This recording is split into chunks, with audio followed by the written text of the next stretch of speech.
Então, pessoal, para terminar, só falando desses três clássicos, né? O Émile Durkheim, que eu estava falando no vídeo passado, e do Max Weber e do Karl Marx, tá certo? Então, na página 135, né? Quando ele vem falar do Durkheim e o fato social, tá certo?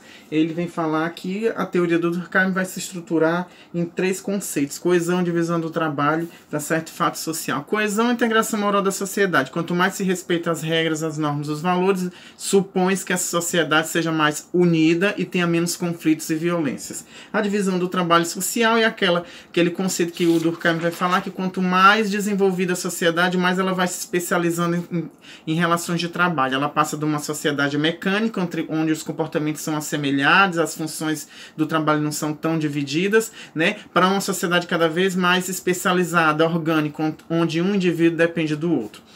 E para fechar o Durkheim, o conceito do fato social. Para o Durkheim, para ser fato social, não esqueça que isso é muito importante. Tem que ser geral, tem que existir em todos os tipos de sociedade, em toda a sociedade. Ele tem que ser exterior, ou seja, não depender da vontade do indivíduo, é a sociedade que impõe, e ele tem que ser coercitivo, ou o indivíduo aceita ou ele sofre sanções e penalidades, tá certo?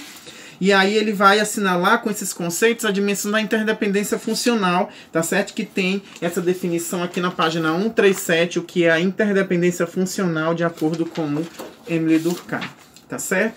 E aí, um pouco mais na frente, na página 139, ele vem abordar, aqui ó, na página 139, ele vem abordar o Max Weber, tá certo? E aí, o que são os tipos ideais? O tipo ideal para ele é um conceito abstrato, que facilita, é como se fosse uma régua, que facilita medir as relações sociais. Então, por exemplo, eu quero, no caso da minha pesquisa, por exemplo, do mestrado em Sociologia da Religião, eu queria entender o ministério religioso. Então, eu criei um tipo ideal.